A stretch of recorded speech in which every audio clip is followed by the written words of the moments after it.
I think James is delayed. What's... Oh no! I don't. Oh, you look like someone then. You look like a random meme. No, it's when they're looking in the when it's like the Zoom call and it's just like a fish in the camera. Oh, jeez, this is some quality content you'd only find on the OnlyFans, James. Exactly, yeah, they should be paying for this. I should be getting paid for sticking my nose in the camera, for God's sake. Disgraceful. 1 out of 10. Anyway, hello everyone. What is going on? James here, and I'm with the Azalator. So Hello. There's meant to be 2 more people, but Liam's eating the little crumbs out of Ewan McGregor's beard, and George is just asleep still. We went to see the Batman yesterday, and obviously that's what we're reviewing by the title. But you know something that's crazy? On the way back, George was saying to me, yeah, sometimes I can survive on 2 hours sleep, and it don't bother me. And I'm thinking in my head, yeah, but bro, it's because you haven't done anything for about 20 million years, but it's whatever. And then he said, I can survive without any sleep. And now he's bloody asleep at 2 in the afternoon. And it's like, what are you doing, man? George, what are you doing? What was the point of bigging yourself up? I can survive on 2 seconds of sleep. All I need is 50 coffees up my arse. And then now he's just asleep, missing the most important podcast in the world. Disgraceful. I was going to say, apart from... Well, George says he can survive without any sleep, apart from his dangerous pilgrimages. That's another inside joke. Yeah, pretty much. You got any cheeky news or anything, Aaron, you want to talk about before we start? Or I don't have any news as such, but I'll just have a quick look over my subscriptions just to see what's going on. Any cool DSP shit? To be honest, I haven't kept up with DSP this year. I have no idea what he's up to. Okay. Well, I wanted to bring up a cheeky little random conversation quickly. Because I was telling you about this in private, how I've been watching Boogie's latest videos and this other YouTuber called Lovely ASMRS, but I watch his podcast channel, I don't watch his ASMR channel. And I just enjoy hearing them talk, I just enjoy hearing that Keegan guy talk about things, I don't know why. And the same with Boogie. But obviously, the difference between Keegan and Boogie, Keegan seems like a nice guy, while Boogie deep down. He's got different personalities with different social medias, as we said all that time ago on the Boogie podcast we did. So I want to believe that he's this nice guy so badly. I want to believe that all this is genuine, that he genuinely cares about all these people. But the way he responds to these criticisms is like how I'd respond when I was a teenager. Like, I'd sort of have a go at myself a bit, but then say, oh, it's so difficult, and oh, I'm such a selfless person for this. Like, the thing is, oh, I made this big mistake. Okay, I wasn't this bad, but like he'd say stuff like, in the situation where that person came to his house, he was like, oh, I made a mistake by having a go at them on social media and telling them I'd defend myself when I come to my house, but I was fine if he'd shoot me. It doesn't matter if he shot me, but he could have shot all the other people in my street who I care about. And I think, mate, no offence. It just seems so fake, man. He should have said, look, it would have sucked if other people got hurt, but I didn't think about that at the time. But instead he has to go on a tangent to make himself look like the nicest man ever. Because I don't use TikTok, but I have an account on there, but I never really use it. I download it like once every 3 months just to see what's going on. And one of Boogie's TikToks came up, and it was very obvious that he was just trying to pander to the TikTok crowd. He was all happy, cheery, smiley, and yet on the same day, or like it was the day before the same day, I can't remember. He put up that video about is it hitting rock bottom? Oh yeah, yeah. When he's stroking his dogs. Yeah, so I mean, obviously your emotions can change throughout the day, but it's very obvious that he's just pandering. He wants the best of all worlds, basically. Yeah, I mean, the thing is, right, I don't know about you, but when I've been at rock bottom, rock bottom for me is probably not anywhere near as bad for anyone else, for other people who've had horrendous stuff happen. But the lowest I've felt subjectively, just to me, I wouldn't be going on TikTok and going, yippee, la-di-da-di-da-di-da! And I wouldn't be making a video where I go, I'm so down, so depressed, I've hit rock bottom, and then going, yippee! on TikTok and pandering to the audience, I'd wait a bit, wouldn't I? So, and I don't know, what would you say on how, if you've ever felt, the lowest you felt, you know, would have you gone on TikTok and gone, bah! You know? I mean, I can understand it from someone in Boogie's point of view, because at the end of the day, he creates videos for a living, so he has to sort of. Oh, yeah, that's a great But point. at the end of the day, you know, it's Boogie. People will understand, I guess, if he was a bit down, if he didn't want to do that. Because the story he was telling on TikTok was about him hiring 8 strippers or something. I didn't see the end of it. It was like what he used to. I don't know what time period this was, because I don't know the Boogie law too well. But it was basically like he used to go to a strip club and hire like 8 strippers and just let them do whatever they want to each other. It was something like that. I don't even know what to say. Actually, I will add you now, Liam. The man of the hour! Well, Hello. you're right, Liam. You're How right. you going, Liam? Good, good. How about you two? Yeah, good. No, there's no George yet. He's No. still asleep. What did you have for dinner then, Liam? A cheeky 2:15 dinner, or whatever time you had it. Sorry. Not much. Just sausage roll, 2 yogurts, and a Swiss roll. Oh, I thought you ate junk food all the time, man. That's quite healthy. 2 yogurts. Not all the time now. No, it's sort of balanced. Like, you know, I don't just eat that. Oh, okay, fair. No. I thought when I was talking to you, you said, "This is the gaming channel, and I do occasionally eat a bit of junk food, quite a lot." And then I was like, "Oh, damn, really? How come you eat that?" You know. And then you were like, "Well, it's just for, you know, just because I feel like it." But I don't know why. In my head at first, I thought, did you mean that you eat as shit as Jaws, like Audi pizzas, burgers, and No. yeah? Oh, that's good then. So you are No, eating quite it's not healthy like then. it's not like that's all I eat. Yeah. So You it's just sort eat of like- 50 yogurts and the occasional diet. I drink the diet Pepsi. So nice, fair Yeah. play. Thing is, anyone who eats just Audi chips, actually anyone who just eats chips, pizzas, and burgers all the time, you're doing yourself in. You need to clean your diet up. George, if you're watching this part, which you're not, but George, if you ever watch this, please clean your diet up. Stop eating Audi chips, pizzas, and burgers, bro. You're doing yourself in. But obviously, it's your body, your business. This is just my opinion. So, yeah. We should do that. The ILP food segment next. No, That'd be pretty. Now, to be fair, eventually I do want to try and do a food tier list. Me and George are talking about it, where we just rank all like McDonald's, general pub food, Weatherspoons pub food, KFC, etc., and just tier list them all. I for the mean, shits and giggles. in the future, when we've done more IRL video, when we do IRL videos, not like streams or anything, just like wacky videos, whatever. I wouldn't mind doing like cooking ones as a bit of a joke. But Yeah, that'd be legendary. Yeah, that'd be cool. I remember I came up with this one idea. I'm not going to say the idea because I don't want any YouTube to steal it, but I told you about it before, and it would involve cooking, like a parody mockumentary video of a certain show. But I'm not going to. Yeah. That we could all do. That'd be really funny. And there was some other idea that I was about. Oh yeah, I was honestly, eventually, I might do some cooking tutorial videos where I just teach people how to look at the shit that I know.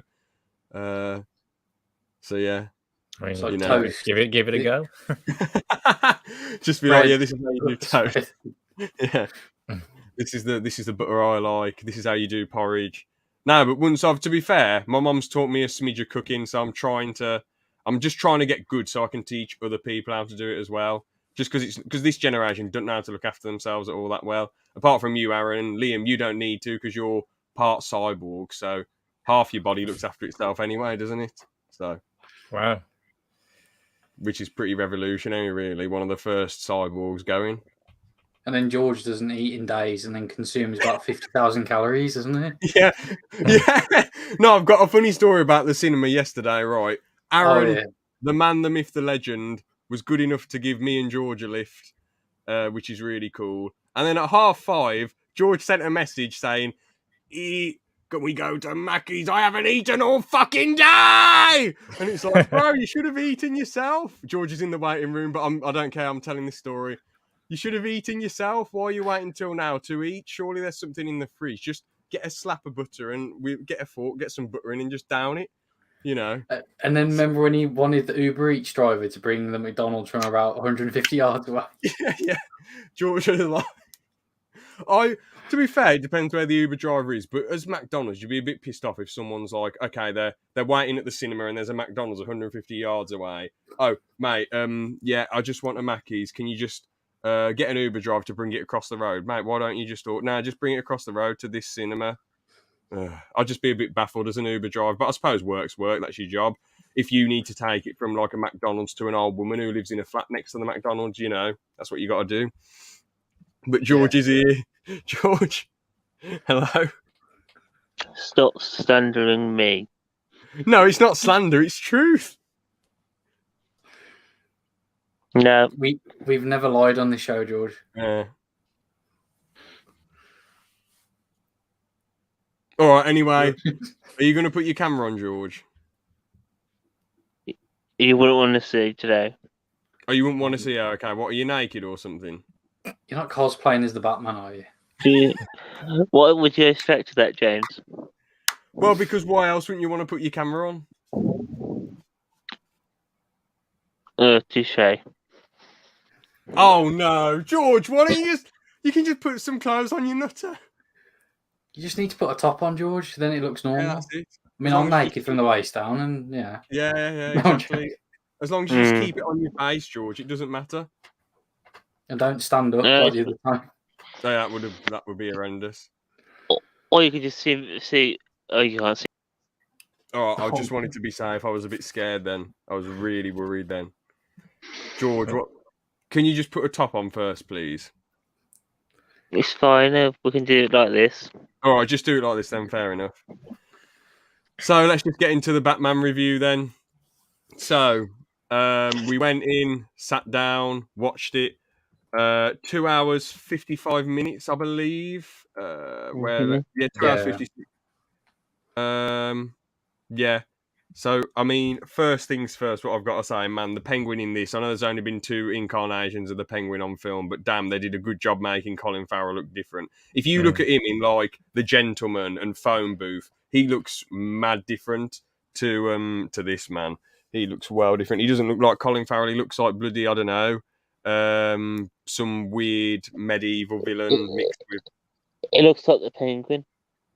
Yeah, exactly. Yeah. Definitely. He looks a bit like Gargamel from the Smurfs, actually, like a small version of that, in my opinion. I've no idea what that is, to be honest with you. I'll look him up for you, Gargamel. I can't spell his name. Here we go. He looks a lot like him. I'll get it up. All right. Okay. I know this is really meant for the Batman review, but you know. Someone just tunes in and see that we're like reviewing the Smurfs. Look, he does look a lot like him. Oh, yeah. That's just James in 30 years. I mean, there is a bit of a resemblance. I will give you... No, I think I look a bit more like this guy than the... I look a bit more like him, because my head's massive. I know it's the same person, but like, my eyes are more further apart than his. I feel like my face is more slick, and my features are like more slick as well, and my definition on my cheekbones is cooler. Well, there's no beard, James. No beard as well, exactly. Exactly, no beard, George. So you've got that one wrong there, George. We don't have a beard now. Yeah, no, I've kept the stubble though, you fool. I've kept the stubble. Looks cool, like Shawn Michaels 1997, except without the drugs and the madness and the long hair and wrestling, obviously, and the wrestling, yeah, except without the wrestling. Yeah.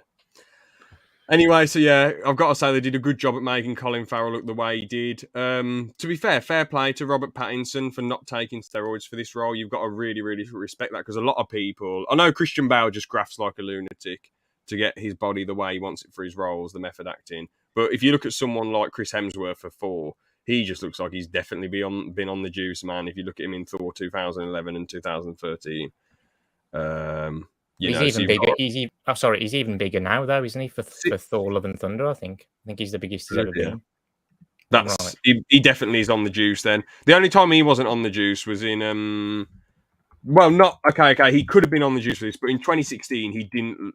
it was possible if he worked hard enough that he could have got to that physique he had in for Ragnarok. Sorry, in 2017, not 16. Well, maybe he has put all the work in. Well, I mean, we don't know for sure. Nah, he's definitely on the juice, Liam. Look at More Plates, More Dates videos on Thor. He's definitely on the juice. So, because there was that movie, wasn't there, where he was really, really thin in it, and he had no muscles at all, wasn't it? yeah, he was probably about the same size as me. And then he went from being like the same size as me to like Thor in like 6 months, which is not possible, really. If you look at the size difference, it's mental, you know. And he was going about filming loads of crap as well at the time, so like, there's no way you can get that big in that amount of time, like the size that he was. But anyway, and his actual weight was in game. Oh yeah, the fat suit, yeah. But anyway, so I liked how this film was all shot at night. That was really cool. Straight away, you know, and as well, the villain's the first thing you see. I said to you that I thought that kid was Robin, to be honest, in the window, and I thought it was Batman looking for a new sidekick for some reason.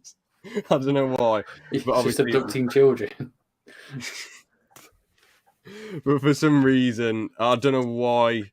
I thought Batman would be looking for Robin straight away because he's only doing it for 2 years. And surely you look for an adult. How would you get a child to become Robin? That's ridiculous. So, yeah. Well, technically, anyway, Robin has always been a child. No, he was a man. In the yeah, because is it Damian Wayne? He became Robin. He was like 10. Really? Yeah. Well, that's Bruce Wayne's son, but Yeah. well, Batman's son. But I swear he was like 9 or 10. How the hell did Damian? How the hell did he pull that off? He wouldn't be able to take on grown men at 10 years old. That's ridiculous.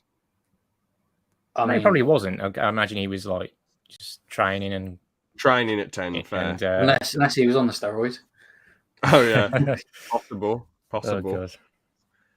Oh, But anyway, I like how it was all shot at night. And to be honest, this is the most realistic. Like, because it just makes you like a place in the daytime is a lot nicer than a place at night, you know. And we see how shitty and gritty Gotham is and how condensed it is and how a lot of people are fed up and annoyed. You see on the news, everyone's fed up, and that dude who gets his head bashed in, the mayor at the start, he's like, oh, damn, I can't watch this anymore. Then he gets killed by the Riddler.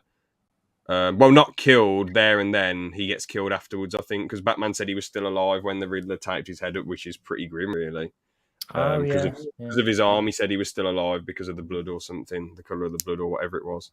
Oh, because his thumb was cut off, wasn't he? That was it, yeah. Which is just evil. The Riddler's just...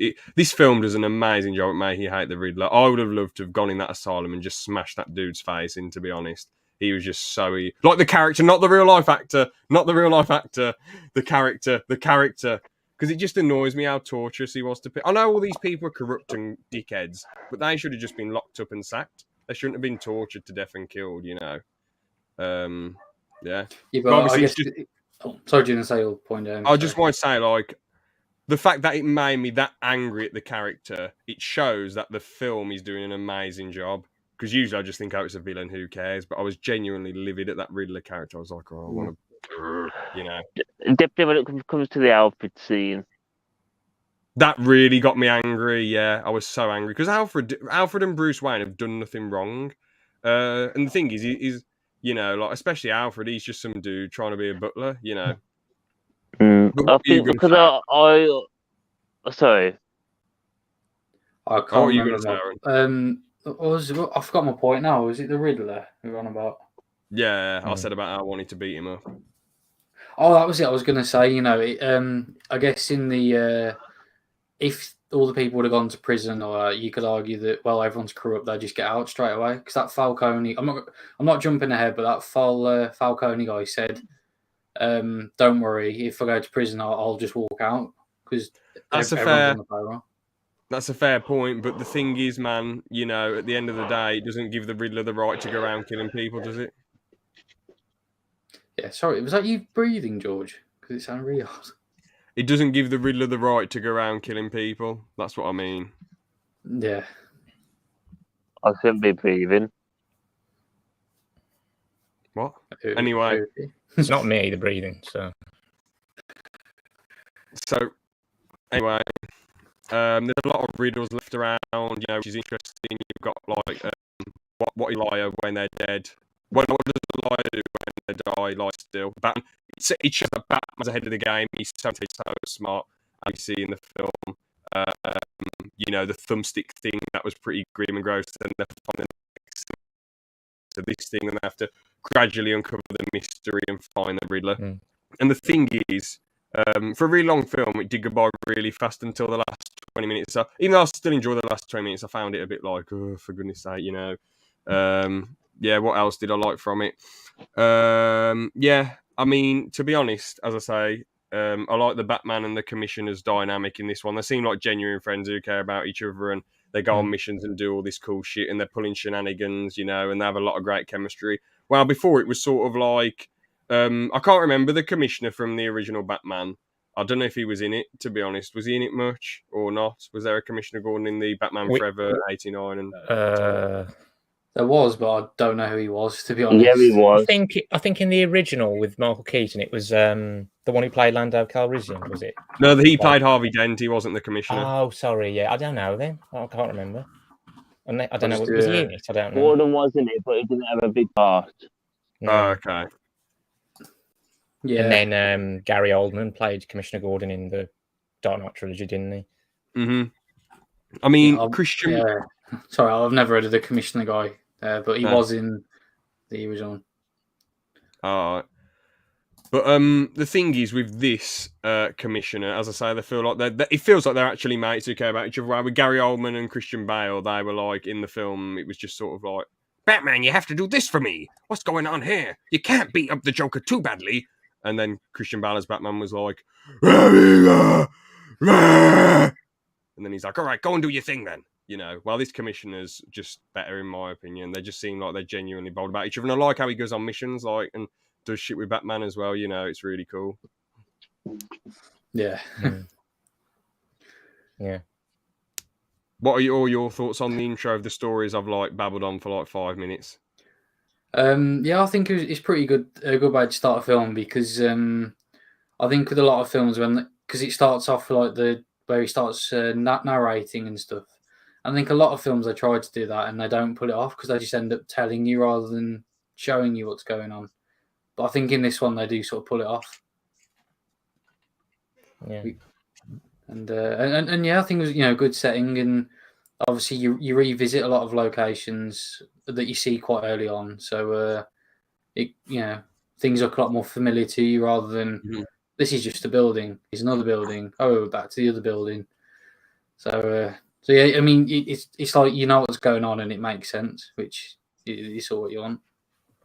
Yeah, that's fair. In the first fight scene though, I know this is totally random, but a lot of the movements feel like they seriously hurt. This feels like a proper comic book Batman, like an Arkham Knight Batman laying the smackdown on these dudes. Like when he hits the one, you feel like, oh, that must have really hurt, because the Christian Bale Batman and all the other Batmen are sort of like boom, boom, boom, boom, boom, boom, boom, which is fun, but it is what it is. Well, this Batman's like,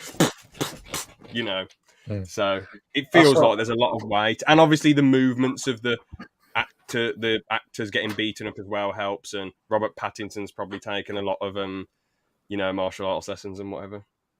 I was going to say as well with this movie as well, I think it's good to see that the Batman's actually getting hit, isn't he? Because in a lot of them they just duck, punch, they're down, and whereas this one he's actually getting. It seems more real, doesn't it? Because he's actually getting shot and all that. So. Exactly. The Batman isn't indestructible, is he? Because as you say, in the previous ones, it's sort of like he comes in, dodges everything, uses his gadgets, the tumbler comes in and hits the criminals, and everything's all fine. Batman didn't have a scratch on him. Occasionally he did have a few scratches, like when he fought Bane or whatever, when he fought a proper villain. But if he fought henchmen, he'd just be looking indestructible. While this Batman's, as you said, getting shot and getting hit as well, and getting a bit hurt. And in some scenes in the film, he's really losing unless people come in and help him, which is cool. It makes it feel, as you said, more realistic. The fact that Catwoman came in and saved him at the end shows Batman can't take on the world. He does need help, doesn't he? So, yeah. But yeah, so, he goes in the club and he's like, I want to speak to the Penguin. And then I like how the Penguin isn't like a straight up evil dude.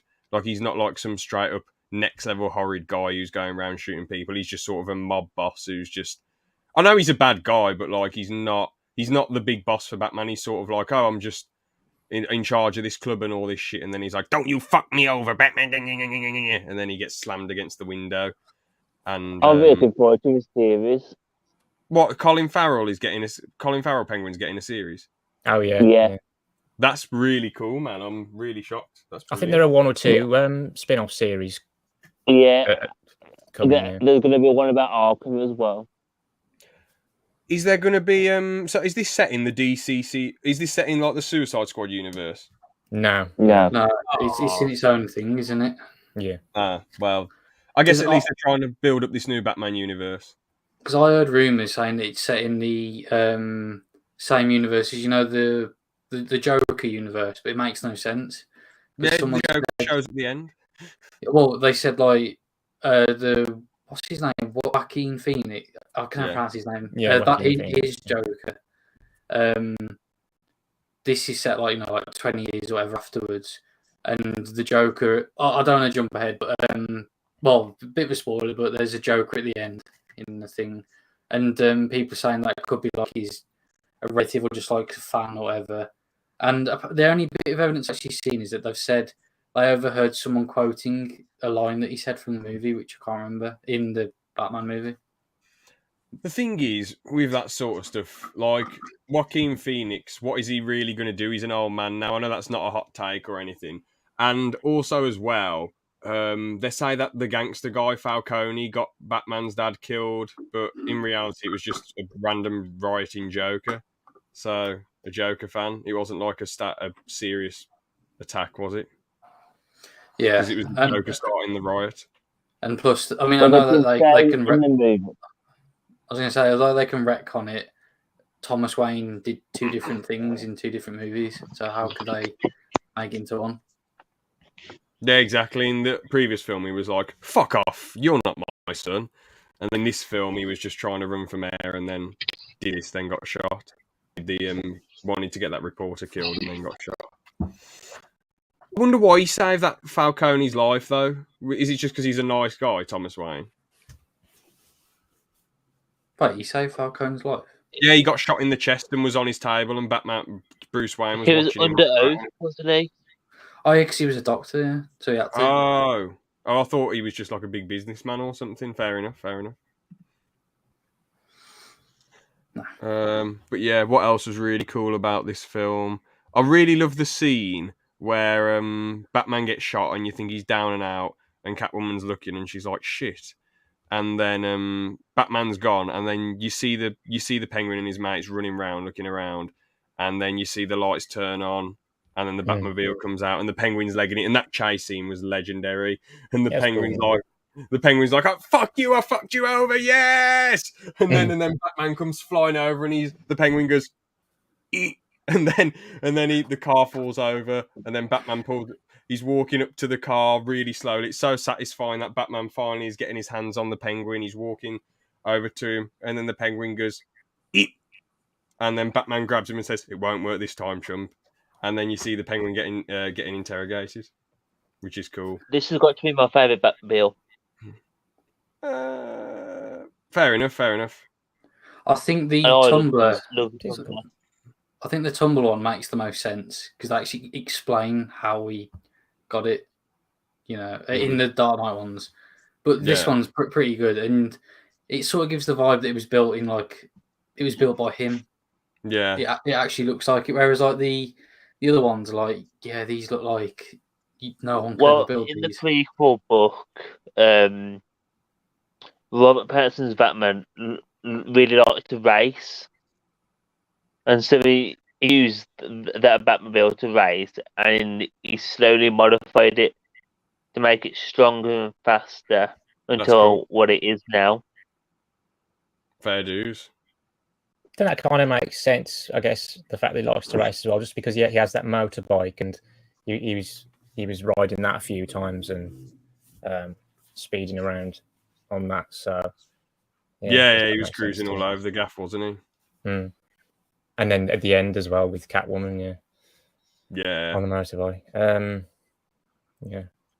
I was going to say though, in the end of that chase scene as well, of course, we had that great shot with the upside down shot of Batman walking towards the Penguin, which is definitely one of the best shots in the film. With the theme as well, the theme playing. Mm-hmm. Yeah, it's truly legendary. Mm-hmm. What else is really cool? I guess how the Riddler adds variety to how he kills people. You know, the first one he just smashes his head and then cuts his thumb off and tapes his face up. The second one he puts rats on his face and his face gets eaten, and you know. And then third one he puts a bomb on his neck. And Batman, it's amazing how dedicated this Batman is, because I'm not being rude and I don't blame all the other Batmen, but if this was Christian Bale Batman, he would have just gone back to his Cockney accent and gone, "Fucking hell, there's a bomb! Get the fuck out of here!" He said, "You're all amateur cops. You're all fucking amateur." And then he just run off. I suppose it was interesting though as well how like he wasn't able to stop the is it the DA? Yeah. The DA, Yeah. I suppose it was interesting how he wasn't able to stop him from being blown up as well. Mm-hmm. The DA would have rather died than talked, and that Batman was so dedicated for information that he was standing right by the bomb. Even till the last second, he was so dedicated. He wanted to find out anything, and he was willing to die if it would just bring a little bit of brilliance or happiness to Gotham. You know, willing to die in that moment. Pretty cool. I like as much as throughout the film, he isn't really that great. I prefer Christian Bale and Michael Keaton as Bruce Wayne, to be honest, but I feel like he's definitely a third best Bruce Wayne. The only issue I have with him as Bruce Wayne is that he doesn't do what traditionally Batman does as an intelligent world's best detective. Play up the playboy lifestyle and be in the public eye so it's not you, so they don't guess that you're Batman. Because the issue is, right, in Gotham, they're going to think most people are broke. Who do we not... most billionaires are in public going mad. Who do we not see in public going mad? Bruce Wayne. So they could easily guess that it's him. And also, I would have preferred him to have more character than just being like, I'm so annoyed, so an emo. And then eventually he gets a bit pissed off that he thought his dad was a bad guy. And then Alfred's like, once your dad knew what was happening, he was fucking livid. Bruce, Thomas Wayne was a good fucking man. And then he's like, okay, Alfred. And that was really cool. You know, the drama and the tension there. But apart from that, he didn't really have much of an arc as Bruce Wayne. You know, he was just sort of bouncing around, wasn't he? Yeah, because in the... now... do you want to say yours, George? I was going to say, I think now that Bruce knows what his family was like and what his dad did, I think he's going to, in the second one, be more of a normal Bruce Wayne. Mm-hmm. It's possible. I was going to say... sorry, Liam. Sorry. No, do you want to say yours, Liam? Okay. Mine's on No, I was just going to say as well, I guess maybe, I mean, we didn't see much Bruce Wayne, but I suppose as we know with Batman as well and Bruce Wayne, like the Riddler said to Batman later on in Arkham, he said that the Batman, or he sort of said that the Batman's who he truly is or whatever.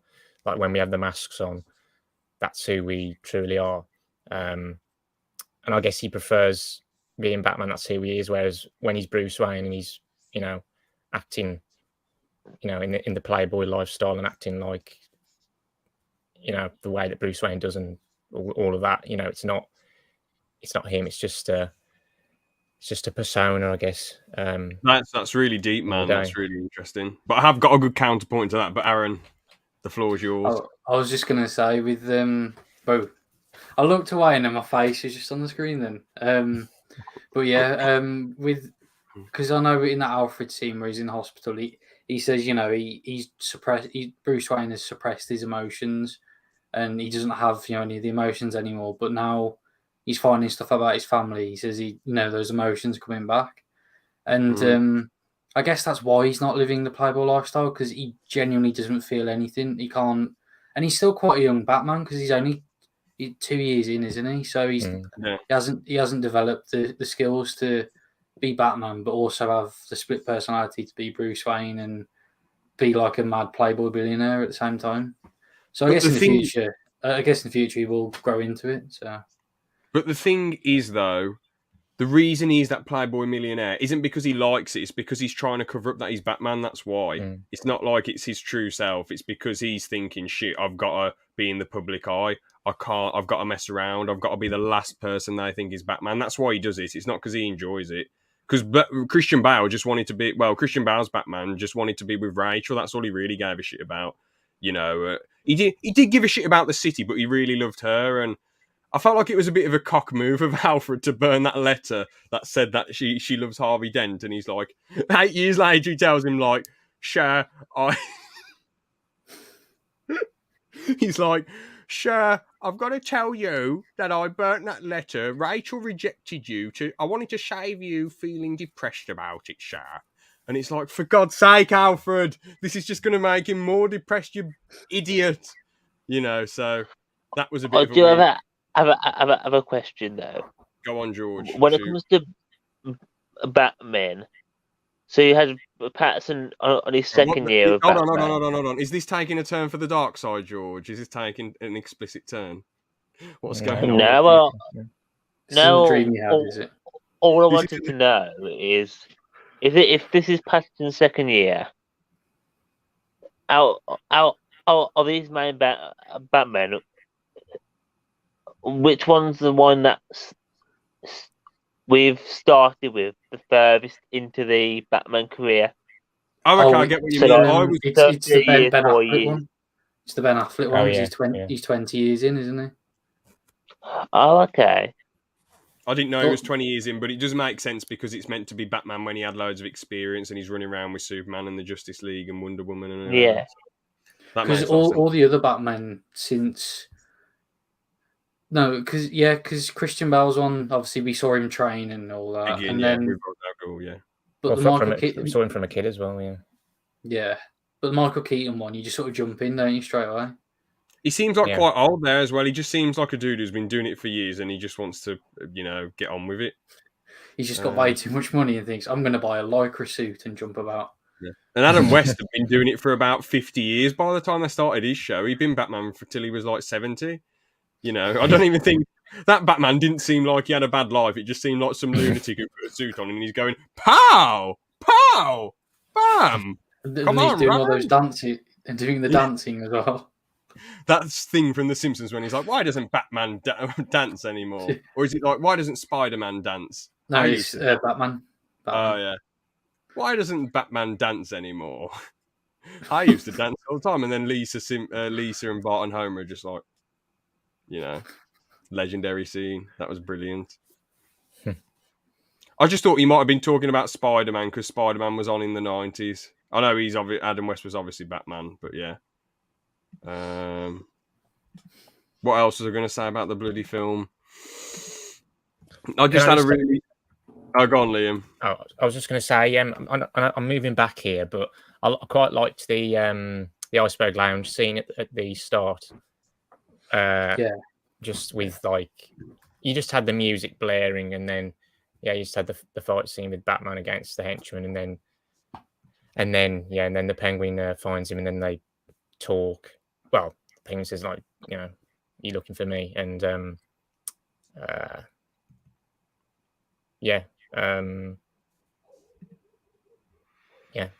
think fair dues. Nothing else I can think of. No.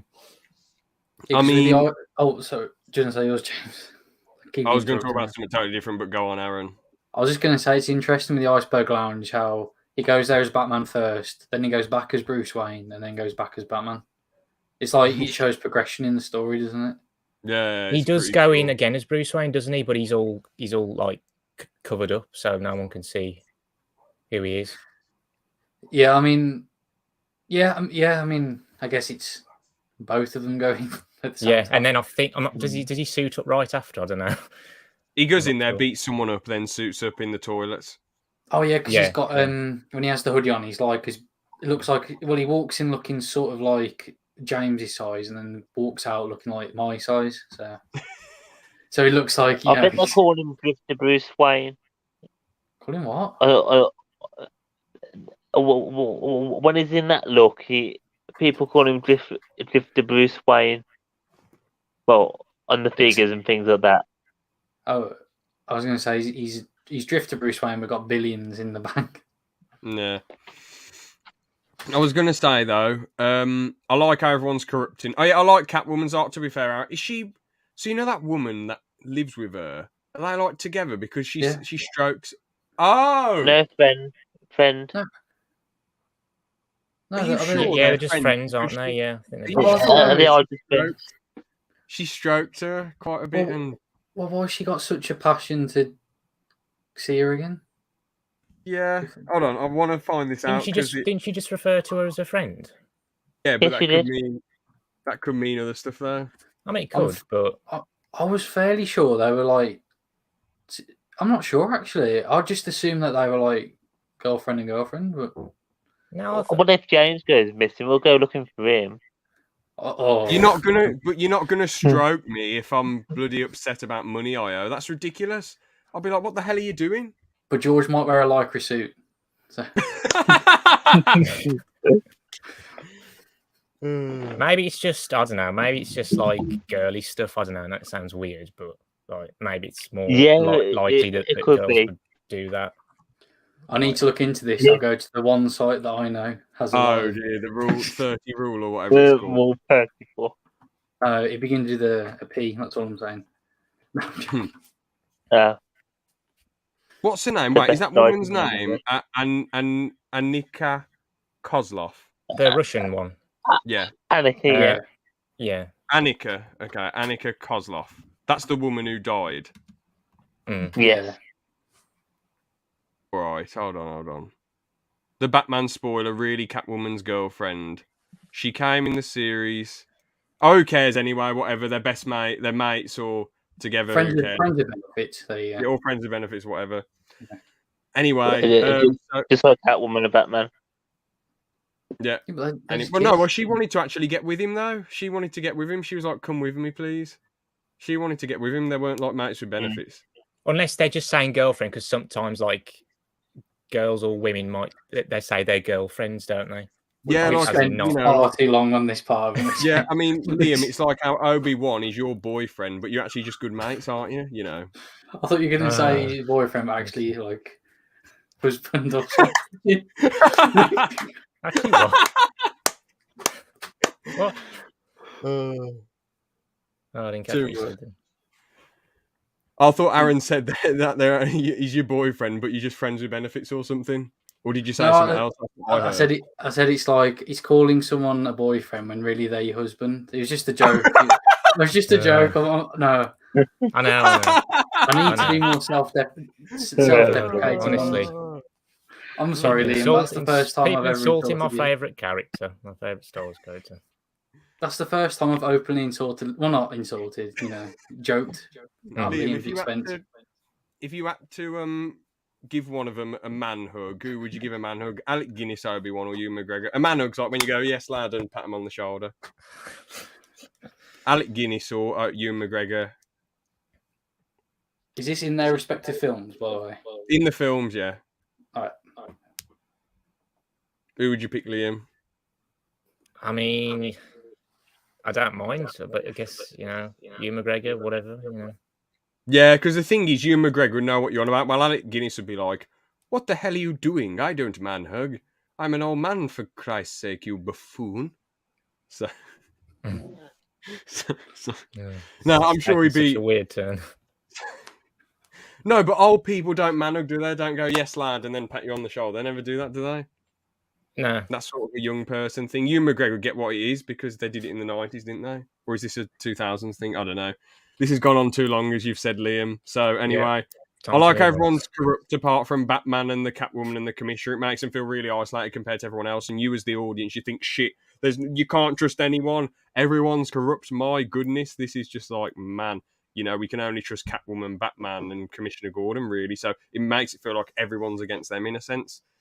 Even the police are against Batman, aren't they? Whenever he shows up, they're like, "For fuck's sake, what's he doing here? He's a vigilante! Why is he taking my pay away for goodness sake? Unbelievable! The pay belongs to me, thank you. I'm in the popo. Batman, you won't sack me, you naughty boy." I thought you were going to make a tax joke then, because remember why have they taken tax off me?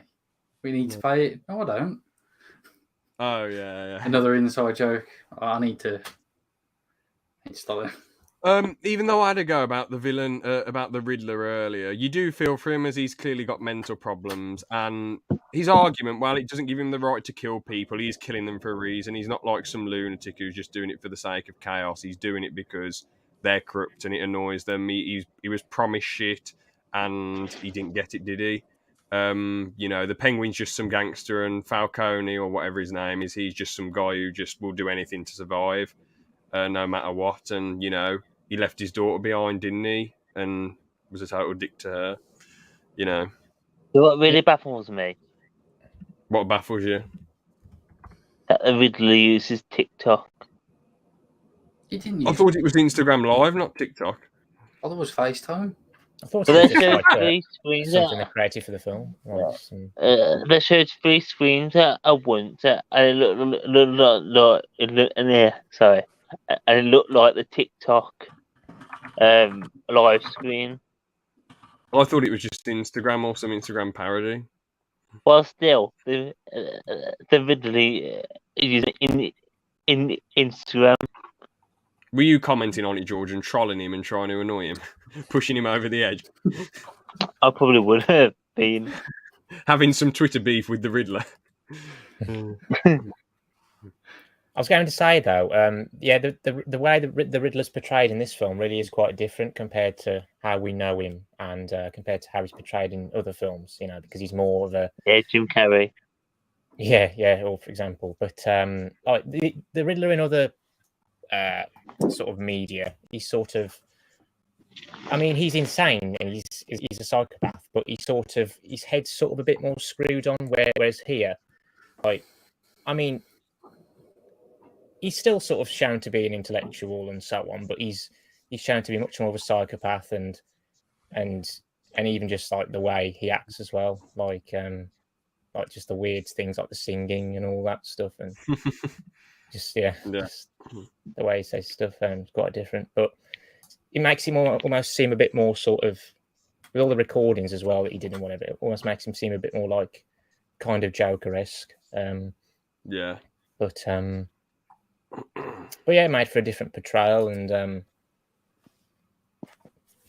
better than the Jim Carrey one, wasn't it? So yeah, I mean, I've only watched Batman Forever once, but I don't like Jim Carrey anyway.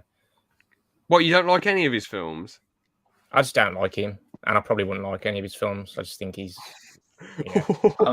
I mean, I just think he's an idiot. He really is. I do sort of agree with Liam, to be honest. I'm not a fan of Jim Carrey. What, is he a dickhead in interviews then? I haven't really seen him in interviews. I mean, I know there was I saw him briefly on Graham Norton, but he wasn't like, he was just seemed like he was just acting stupid like he does in his films. And he just got on your nerves, did he? Yeah, like really, he's acting like a total idiot, I mean, I don't think I told you Jim Carrey, but I'm not going to get people with mental health issues, but a lot of his quotes were just bollocks, to be honest. I told you one once, didn't I? I can't remember exactly, but he does the type of interviews that get clipped up and spread on social media just because it makes someone feel a little bit better about nothing really. No, but what did he say that made you laugh though? Well, that made me laugh, sorry. I think it was about depression. He said you've got to see depression as depressed. It was something like that.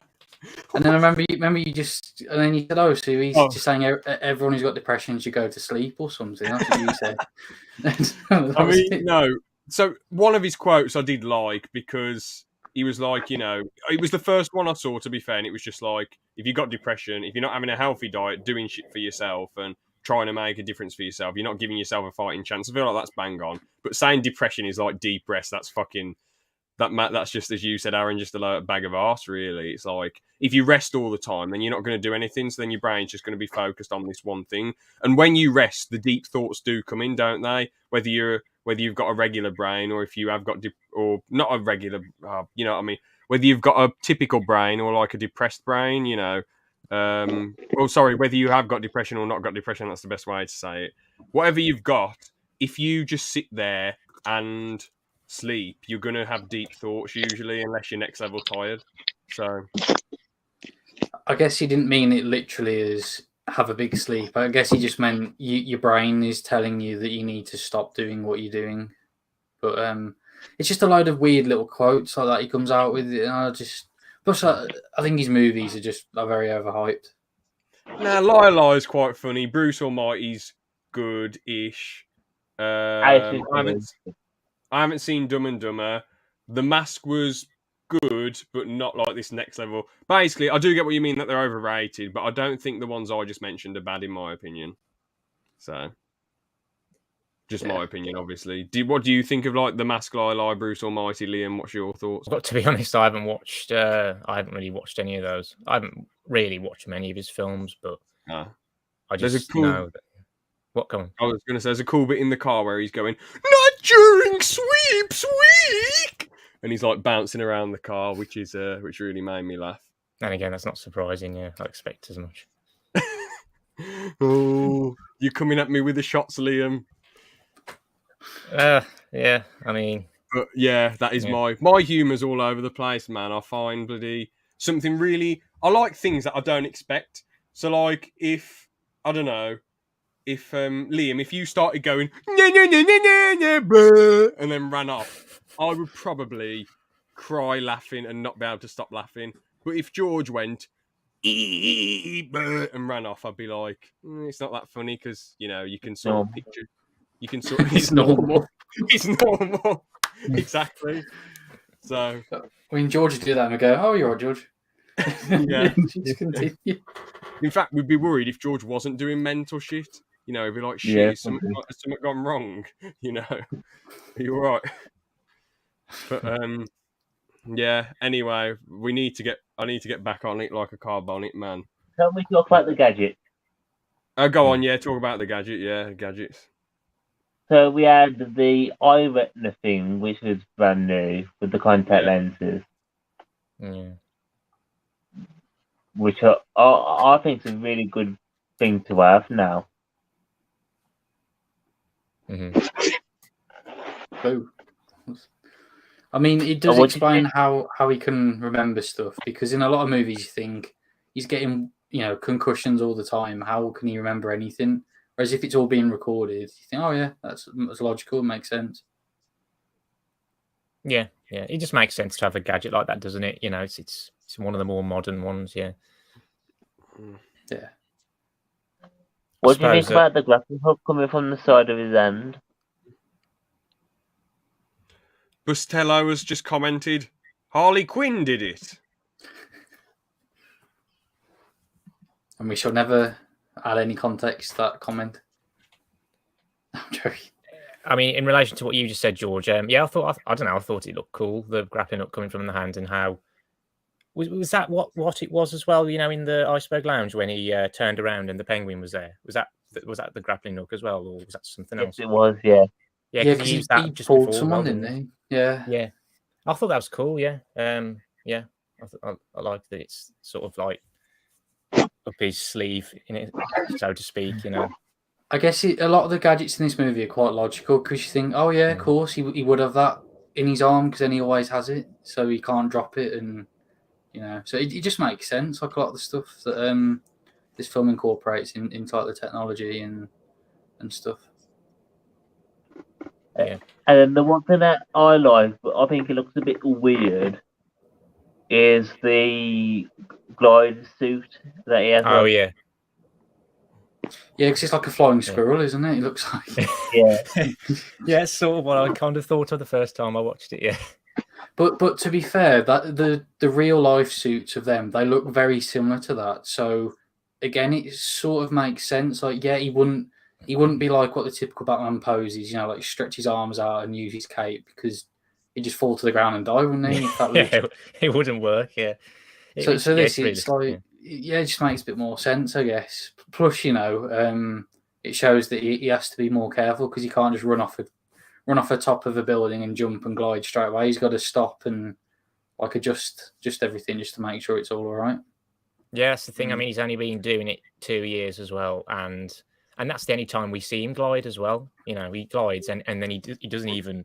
He's not even a successful glide, is it? Because then he sort of catches the. I think he has a parachute as well, doesn't he? And then he catches on the bridge, and then he just sort of like hurls hurling to the ground. And, he like flips up and rolls, isn't he, onto the ground? Yeah. And then he's got no other wish. And then his cape. I think he loses his cape as well. I don't know. He didn't have a cape after. I think his cape is actually like incorporated into the glider suit. I think. Yeah, must be. Yeah. So one thing I do find funny is because you get like figure reveals and things like that.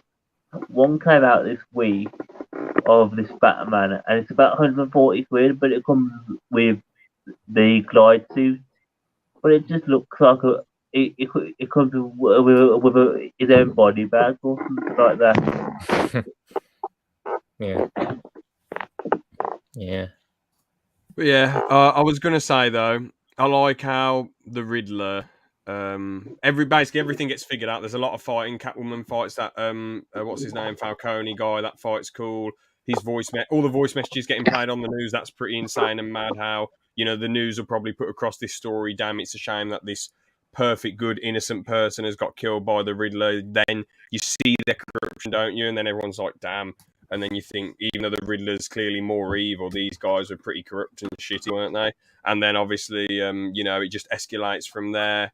He strangles that Falcone. He tries to strangle his daughter, then Batman comes in and saves her, just like she saves Batman at the end. It's really cool how there's a lot of aggro, and the Penguin's like, "You're a fucking snake," and then he shoots him, but he doesn't actually shoot him because it's the Riddler. Then they try to get to the Riddler's apartment, they find him, and then the Riddler's just chilling, having a coffee, and you're like, damn, he doesn't give a shit, does he? And he puts a question mark on the coffee somehow, or the latte, or whatever it is. He gets locked in prison. But all of his followers who he's been brainwashing, they're ready to his bidding. He planted this bit's a bit weird. I don't know how he planted loads of vans with bombs in it, but I suppose it's just, whatever. Yeah, I was going to say, last, I'd say 40 minutes seem a bit like, oh, okay. It really sort of, I mean, the pacing's still all right, but it's just a lot of stuff that's like, all right, okay. Stuff that you'd expect to get explained a bit more. Oh, yeah, I suppose it's glossed over a bit, yeah. Yeah, oh, yeah, that's I couldn't think of the words to use, but yeah, that's it, yeah. And the thing is as well, but it does add a lot of tension because everything blows up and then the city floods and you're like, shit, and then all the Riddler's people, all the diddlers come... The diddlers.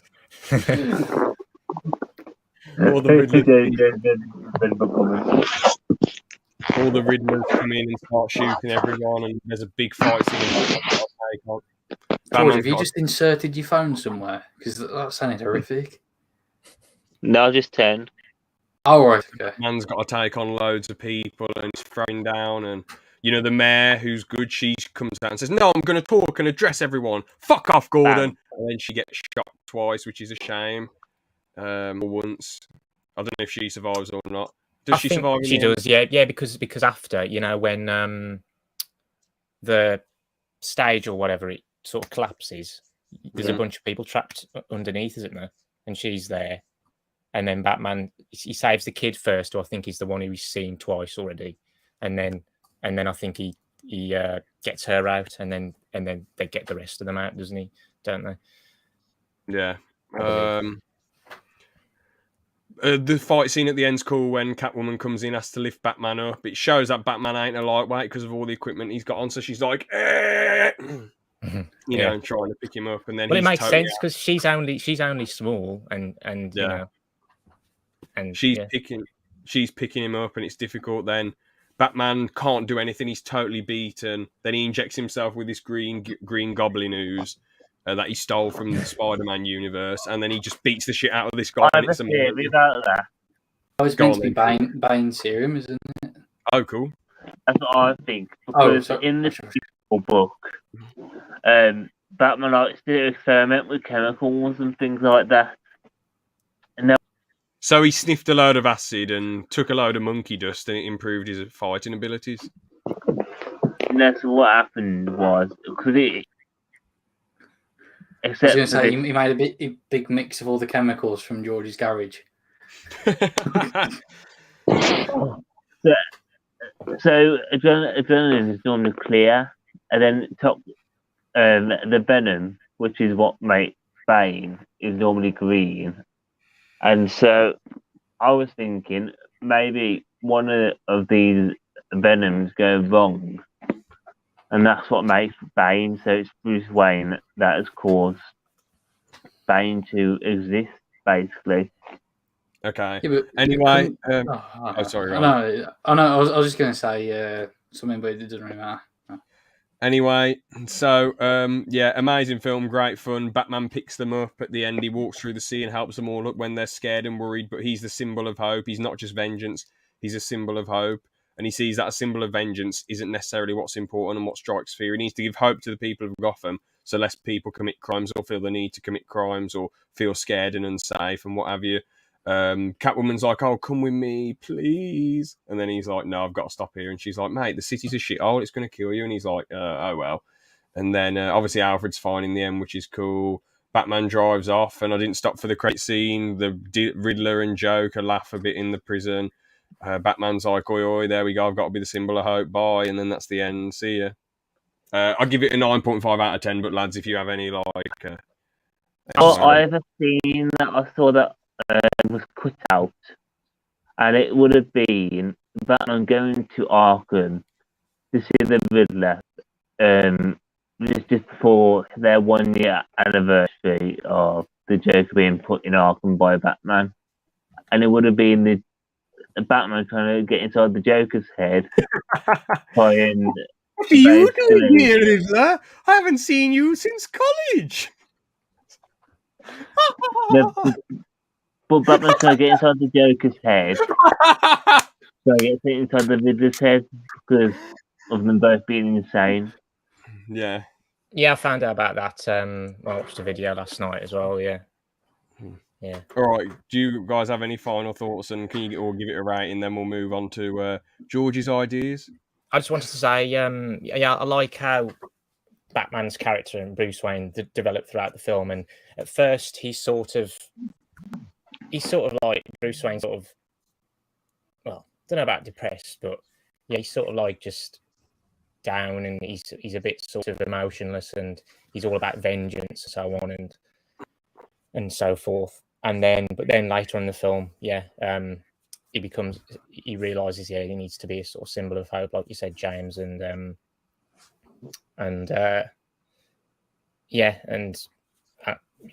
guess I like that the end as well, with when Batman's getting all the people out and then helping them, and then you have that part with the woman in the stretcher, and she's sort of holding on to his arm or whatever, and and just thought that was nice, and how he's sort of I guess he's kind of found a new purpose, and he's I don't know. I can't think of what else to say, but yeah, I just thought that stuff was cool and nice. Yeah, I guess it shows he's well, again, like throughout the movie, stuff progresses, and he starts off feeling really angry and spiteful, and I don't know the exact word, but he like hates people who are criminals and stuff. And then towards the end, he realizes, wait, I don't need to sort of just be that. I need to be a symbol of hope for people. I need to actually do good, and by doing good, I can maybe inspire people. And because doesn't Catwoman say to him, "You do know that you're going to die in this city. Like the city will kill you." And he doesn't say anything, but it's like, yeah, I know, but I'll try and change it along the ways. Mm-hmm. Yeah, it was quite funny in the cinema as well, because when I get tired and I have dry eye, I like mess with my eye and go like this. And it was when Batman and Catwoman were kissing, and it was a nice scene. I was really happy for him. And I was like, "Oh, don't cry, James, don't cry." Yeah. There was this one person who said, you all know him, good old Chris, on the podcast, American Chris. And he said one of his mates watched The Last Jedi, and I think when Luke Skywalker pulled his lightsaber out, he started crying when it was the Kylo Ren scene. He was like, "Beautiful scene!" Pulled his lightsaber out. Yeah, you know, in the Kylo Ren battle when he fought Kylo Ren. Yeah, when I was still making joke. George's making I don't know the correct term, but he's saying it's a euphemism for something else. He's saying I Luke expect a Skywalker. double under. What? Anyway, he said Luke Skywalker pulled his cock out and someone started crying. So it's beautiful. Anyway. I think you're watching the wrong bloody Star Wars. I know. I keep torrenting my films from the wrong site, so I need to change that. Yeah, exactly. Yeah. Anyway, I just asked: was Carmen Falcone always Catwoman's father in the comics? No idea. Don't think so. We don't really know about her parents and family, do we? I always thought she was an orphan. Maybe because who looked after her after her mum got killed? I'll just do a quick Google. Oh no! Apparently, he's always been a father. I think. Oh. Oh wait, no. It depends on which one you read. But her father has always been, like a mob boss of some kind, not necessarily,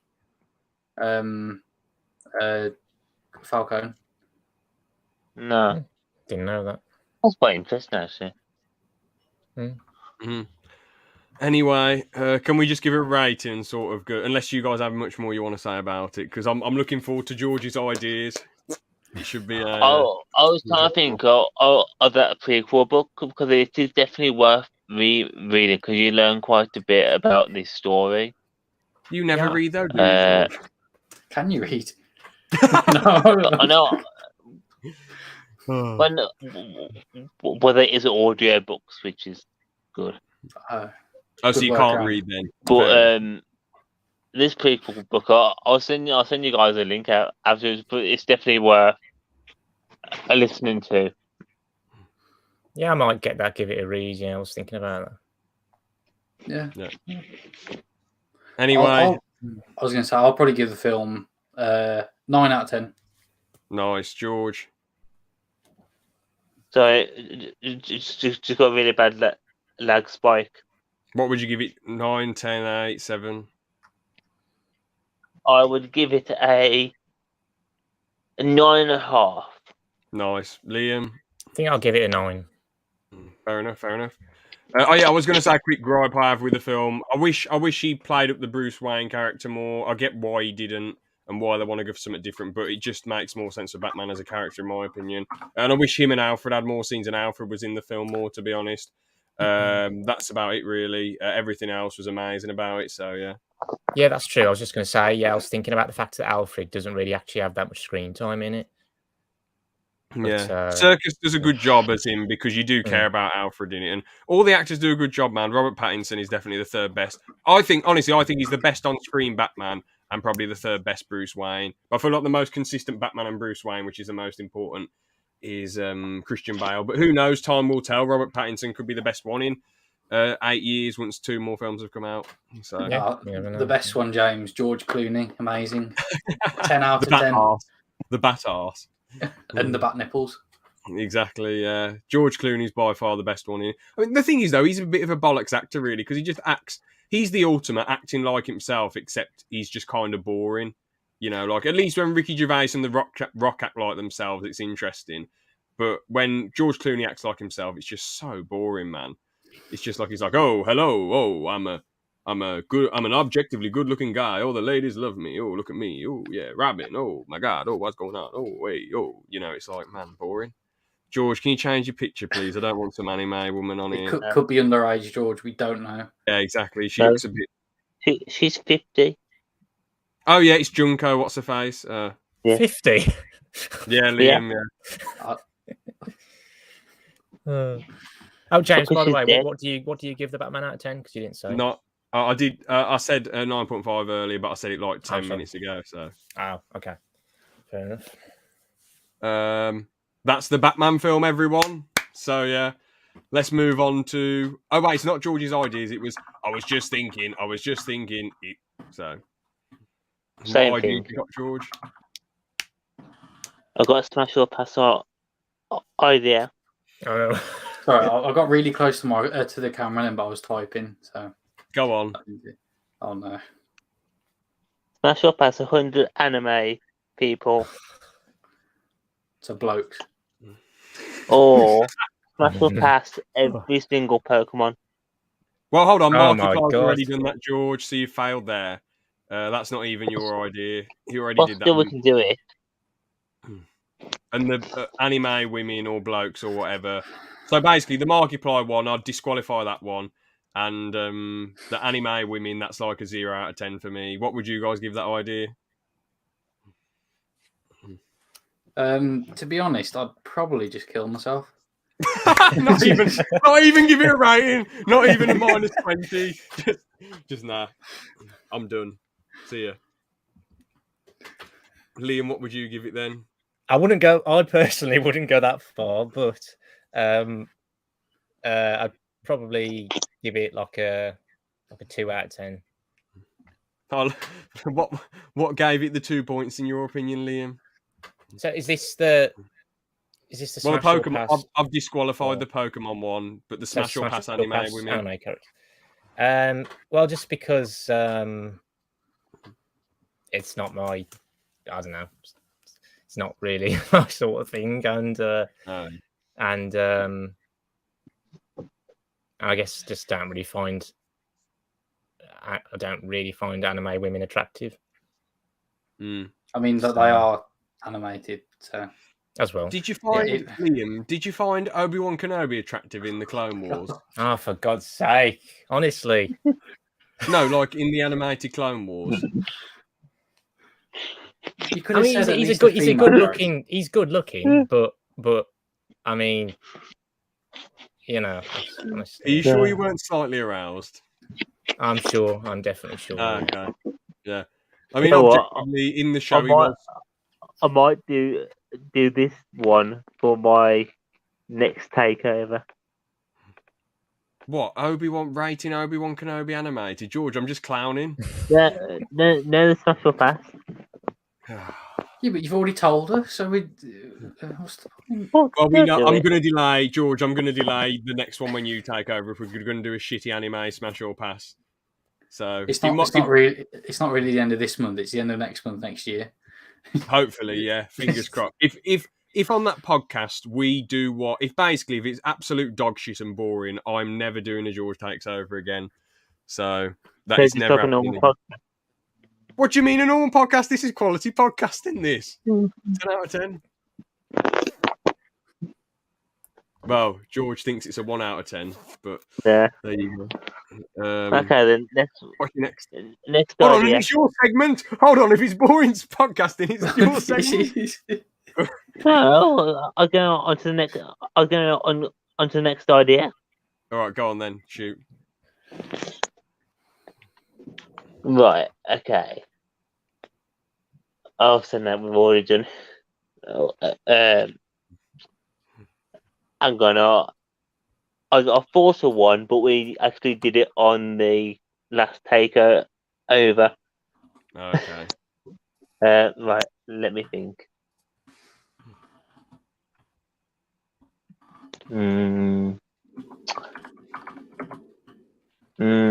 Okay. Hang on, I'm thinking. I'm thinking very, very hard. Being that it was Mario Day the other day, we could rank every single Mario game. George, we'd be here forever. There's like 400, so isn't there? Well, the main series Mario games then. So 400. I think there's only about 50 or 60. I'll a hell of a Google it. lot. How many main games?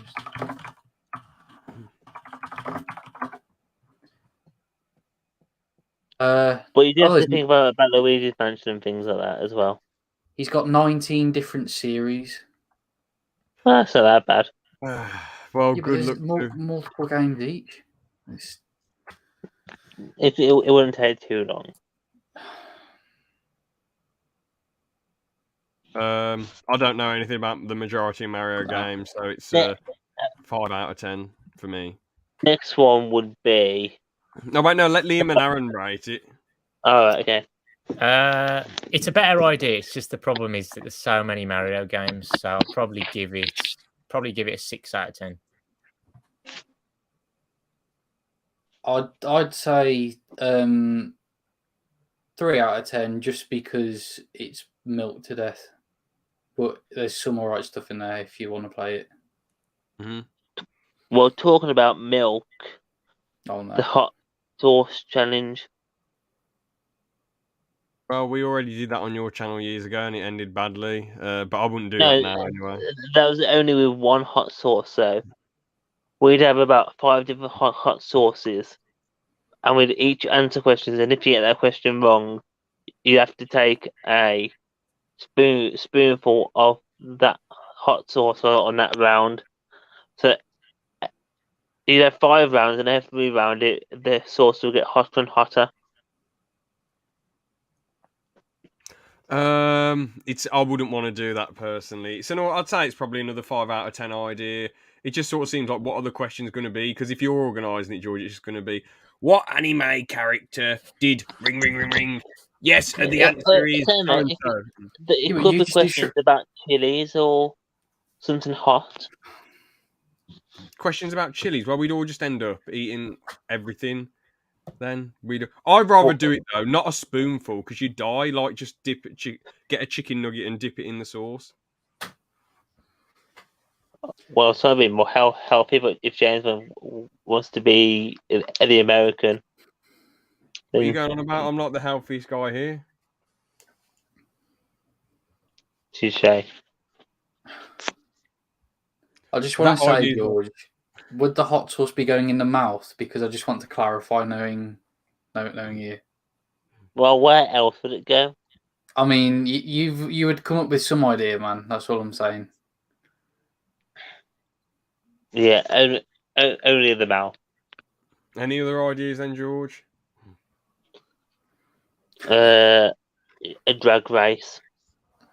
All right, we're ending this segment here for now. Then. Wait, do you mean drag races in like dressing up in drag? Oh, driving a car. Oh. Cool. I thought you meant everyone dressed up like RuPaul. No, yeah, that's what I thought. So no, we could do that, but I was more thinking like car drag race. How do we do that though?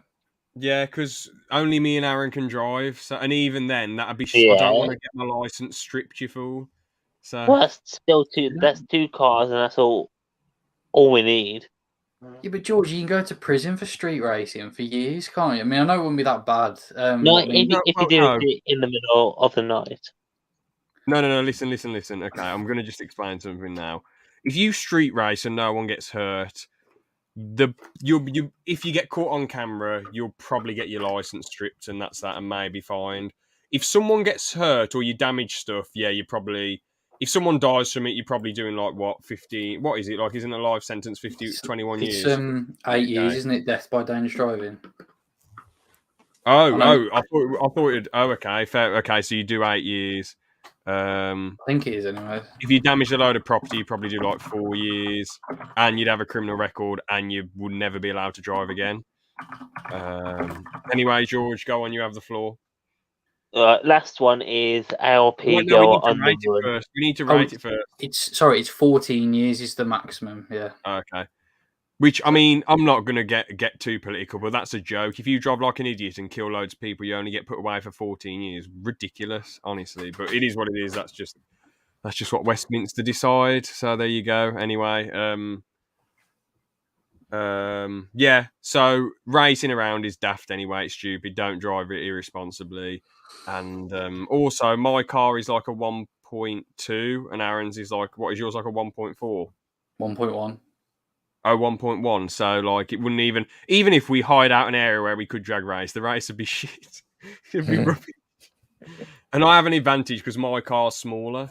So, and Plus, I'm sat in my car, so and Aaron sat in his car as well. So- So also that as a driver, you need to not weigh loads, and I weigh a bit, but not like this. I'm at the lightest I've been for years, like 156 pounds. But even that'd be a bit heavy for. Sorry, not 156. I think I'm 160 now. But even that'd be a bit heavy for a race driver. And also like I feel like the best case scenario for that would be to do go-karting, but I wouldn't want to do go-karting personally for a video. It's just not my scene. I did it when I was a kid and I don't want to do it now. So, but George, what were you saying? Oh yeah, the idea is a 0 out of 10. 0 out of 10 from me. Liam, Aaron. Yeah, 0 yeah, as well. same here. It would be the slowest drag race in the world. So what's the final idea then before we move The on final to... idea would be ALP on the run. Oh, like what Mr. Beast does then? Like one of us is running away and then the best people come No, after. no, we would hire a trained guy to basically hunt us down. That's what I was What? just suggesting. Wait, we'd hired someone to hunt us down. A train guy. Yeah. How much would that cost? Probably like 20,000 quid. Well, George could get that, but I'm not getting it. Yeah. George has all the money in the world. No, it all chip in. No, we're not. Are we proud? Proud the four of us. We don't have £5,000 each. Okay, then.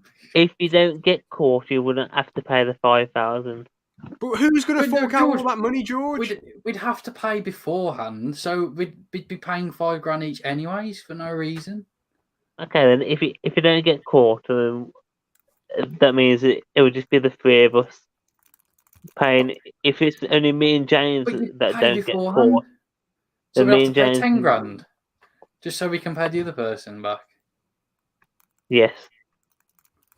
But George, this could go on for days though, because the point of the Mr. Beast one was that it was just him and a chaser. So it probably cost more than 20 grand actually, because and say what if we all went in different directions? Because if we can avoid paying this, surely we wouldn't want to pay it. Because if we so basically let's say Aaron goes up north, I go down south, George runs off to Tenby, Wales, and Liam goes, I don't know, to Scotland No. on an island in Scotland. No, obviously you have to make it so your corner places off, so you can only go in a certain area. Like if you're thinking we start in London and it's just a big circle around London, so George, you you don't can't go want to be running out around London. George, you don't want to be running around London with cameras. You're going to get, it's stole or shot, or you're going to get stabbed. I'm only using London as a You might as well call this the pace first. setter. How quick is it to get arrested?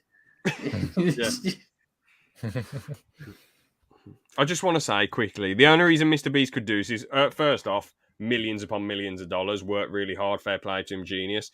Second off, the reason why he can do this is because it's just him and another person. And third off, America's massive, England's ridiculously condensed.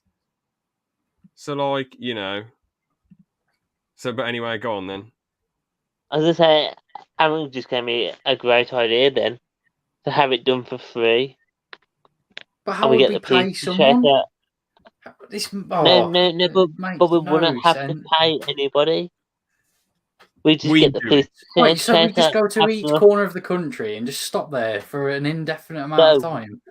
We get the police to chase it after us. So when we're That's how- 80-year-olds... No. Sorry to interrupt you. Hold on. No. What would happen? The police would come after us, and basically they'd be really close to George, and he'd just go, eat, and they'd go, oh, we gotta leave, and then he'd cheat, he'd win easily. So, you've already... I could lure George out by putting up a good bargain on the Facebook Marketplace. No, they just have a box. They'd have a box with a stick, and it'd just be a broken, destroyed Matt Smith figure. From China, a bootleg figure from China. Anyway, I guess let's just give the episode, not the episode, the idea a rating, like 0 for me. That was ridiculous. That wouldn't work. Yeah. I mean, I don't even want to waste breath on it, to be honest. It's just weird. Liam? It's going to have to be 0, I'm afraid. Yeah. Well, all right. Let's move on to the next segment. Aaron's. We could do ALP reacts. Aaron's Would You Rather? Sorry, I'm just making timestamps for the. Oh yeah, sorry.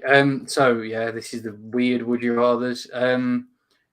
What was the original one was would you rather have an extra leg attached? No, I'll just say it generically. Would you rather have an extra leg attached to the back of you, or would you rather have both legs fused together?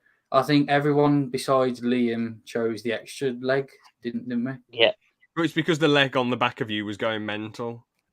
Oh yeah. I was going to say But that. I said I'd just do what that horse did from that TV show.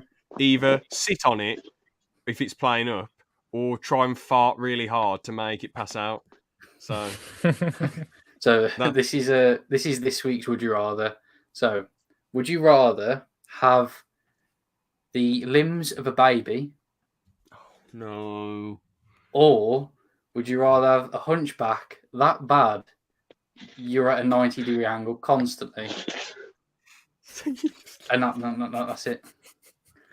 Hello. So is it just your body, but your head can look up, or is your body looking down at a 90-degree Well, the angle? hunchback is your whole spine, so it would include a little bit of your head. So you'd be looking down quite a bit. You'd have to rely on looking up with your eyes a lot, I'd say, or a mirror. I'd probably just get a mirror and just do. I know my answer already. I'd go for the mirror and the hunchback stuff. What was yours, George? I didn't. I think George has dropped out. George, what would you go for? I'd have the baby limb. But the thing is, you wouldn't be able to walk that far or do anything. What? And you'd be crawling all the time. But go on, Liam, what would you pick? I don't know. It is a difficult one.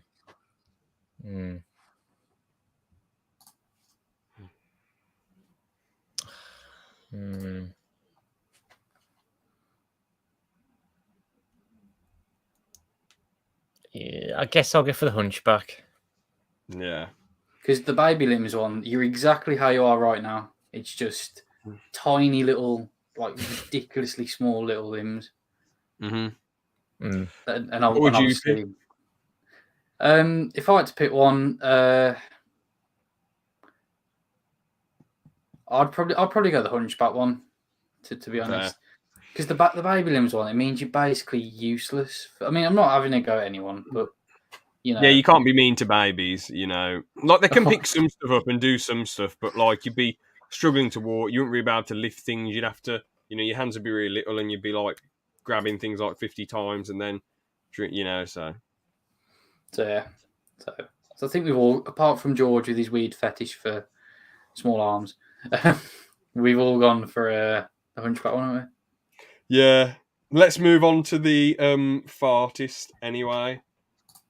So I was running round the night garden and the little fat animal started making music. The initial is M. So the little fat. Oh, did you watch In the Night Garden when you were young? Yeah, I did a bit. Yeah. Do you know the characters? I think. Yeah. I remember. What was it? The mental one. I know there's the Ninky Nonk, which is the massive like. There's Macapaco, which I think is going to relate to this. What was it? Oh, wait, was it Daisy or something? Oh yeah, I think you figured it out, Aaron. Oh, Maca, it's something. Or what was the initial M? Yeah. What was the whole thing again? Can you get through it? Yeah, again? could you repeat the clue, please? So, in the night garden, the little fat animal was making music. Is it? Well, it starts with M. I'm going to use one of the guesses here, but it might be wrong. Is it McCartney? Is it Paul McCartney? No. No, I thought it was going to be like the Beatles, like McCartney. No. Macca. It's something to do with that.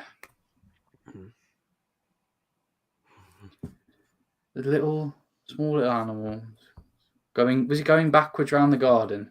No. It isn't the Alan Partridge one. It isn't Aha. Oh no, I was getting confused. So he's walking around the garden and he's making music. Mm-hmm. So he's walking.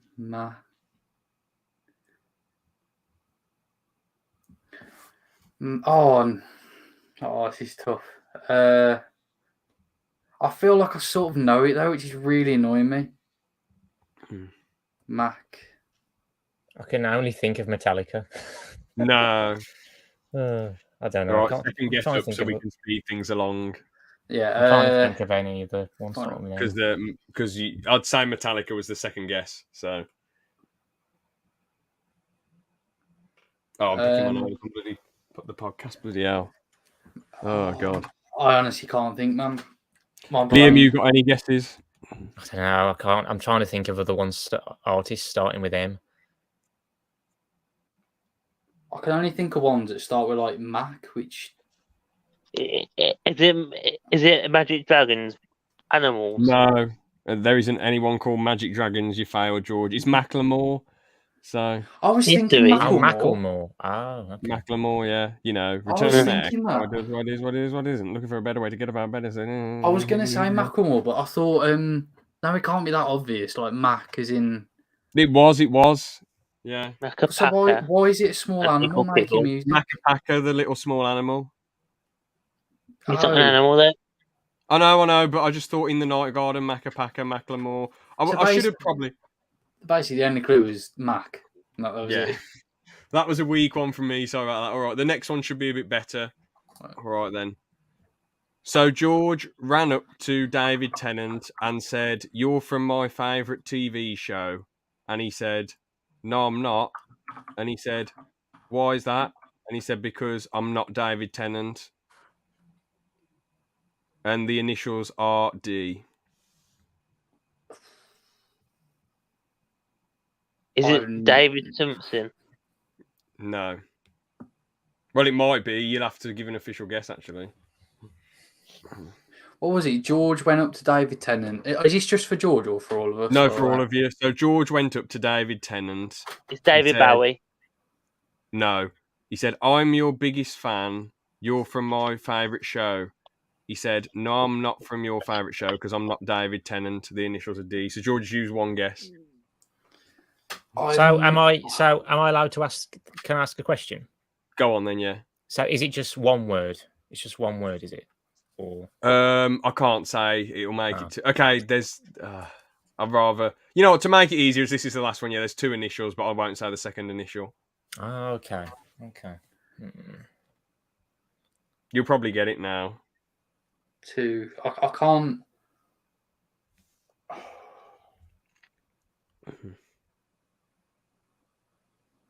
I can't think of any band. I can think of one, but it doesn't make any sense, so it's not that. No, it could be a band or artist. Aaron, say it just for the sake of it to move it along, because you could be right. You were thinking Macklemore, and that was. So if George goes up to David Tennant and says, "You're on my favourite TV show," he says, "No, I'm not," and then because I'm not David Tennant. I'm not David Tennant, so he's. Oh no, I can't think. I'm gonna say the only band that I can think of. It begins with letter D and is in two words. I know it's not this. Is it Divine Comedy? No, I didn't think it was. Right, final guess. You give up or?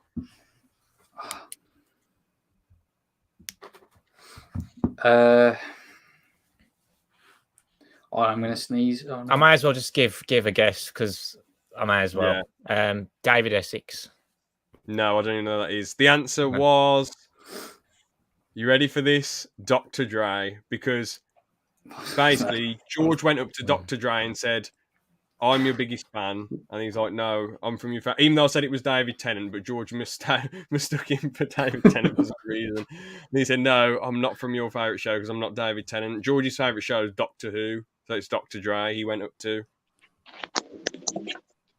Okay, that was another mental one. I didn't think this one through. I just came up with two on the spot, sadly. But yeah, exactly. Yeah, I'll try and think them more through. To be fair, these ones are more verging on the lines of Carl Pilkington madness, aren't they? Like, because Carl Pilkington's are sort of like, oh well, I'm just guess what I'm thinking for Rockbusters. So, and that was sort of how those two were. So I'll try and come up with something better next time. Do you want to do legit or a bit, then leave it there? Yeah. Sure. All right then. Sure, I suppose. So, George, do you want to tell Aaron a lie or truth? Yeah, sure. All right. So I have bought over 2,000 packs of Pokemon cards.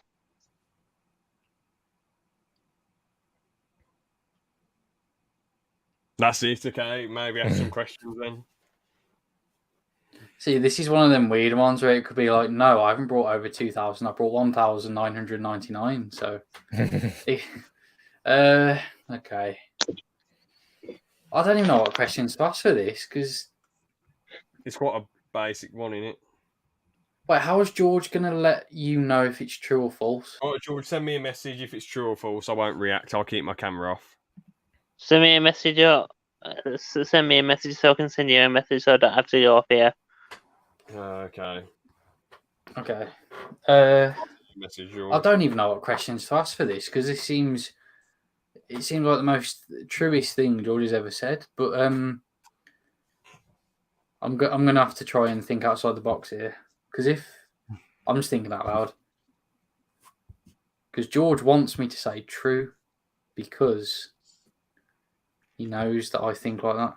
So George, send me the message first if it's true or false. I'll just think. Yeah. All right. Okay. Okay. Is this your entire collection, George, of Pokemon cards? Yes. And how have you been keeping track of how many cards you've been buying? Where's 10 cards in a pack? Oh, So you just count how many cards you have in the collection. see, so 10 cards, so you've got 20. No, not 20,000. Yeah, it would be my GCSE maths failed me then. 20,000 cards. You know, I'm just gonna say something because this is just rambling on a bit. Well, it's probably not exactly 20,000 because of swaps and things like that. Wait, so you don't even know? What? So you said, "Oh yeah." No, I've got all the swaps that they're just separate to the normal collection. So you could have like 16,000, and I could say something and go, "Oh yeah, might be that." So Probably. you know what? I'm gonna say, I'm gonna err on side of caution. I'm gonna say it's false. Wrong. Bollocks. Yep, George sent me a message saying that it's true. Yeah, that was a difficult one, wasn't it? So why is it true, George? How do you know? Because you don't want to be cheating at legit orbit. So how do you actually know you did that? Well, because of how many books for what I've got of cards, and I've got about 3 or 4 binders full, and there's probably about 30 pages each, and there's 18 cards on each page, and then I've got 2 boxes full of cards, and then I've got a bag full of cards. Wait, so you don't know? Oh yeah, it might be that. Seems about right. Well, no. Well, I haven't counted every single one, but with how many I've got, there would be over 2,000 packs worth. And if you think this is over about 15 years. Hold on, I thought you only started collecting Pokemon in like recent years. Oh no, it goes back ages, mate. I thought when you were a kid you weren't as addicted to collectibles. No, I've always been into Pokemon. That's how I've got my old Neo cards and things like that. Fair enough. To be honest, I'm not going to tell you that because there's no definite way. George could just be eyeballing it and going, "Oh yeah, I've got 20,000 cards here," and go, but there could be only like 4,000 for all we know. Yeah, Hang on. fair enough. If you want to DQ that one, Aaron, that's fine. It doesn't bother me. All right then. Run. I'll give you. Oh, wrong one. George, you look really hungover, mate. Are you all right? He's had two and one sip Strongbos. Are you all right, George? What is that? Yeah, yeah. Fair for showing up after you feel ill. That's not the Pepsi can from yesterday, James. Huh? The Pepsi can. All that is cards. Oh, yeah. Cards down there. Wait, George, you haven't chucked the Pepsi away? What do you mean? I had it this morning. But it's right there. What? That one? You need to chuck things away, man. You can't be having mess lying around. I haven't left the room since last night, you dumbass. Why was I supposed to know that? So what, you just woke up and came on the podcast? So he was asleep? Oh, well. No, which is on the I was awake. Hold on. A valuable piece of equipment just slumped on the floor. George's favourite, most sentimental item just slumped on the floor. What a disgrace. Wait, George, unmute yourself. George, you put yourself on mute. Oh, he doesn't want to talk then. Fair enough. All right. I can just leave. Okay. See you then.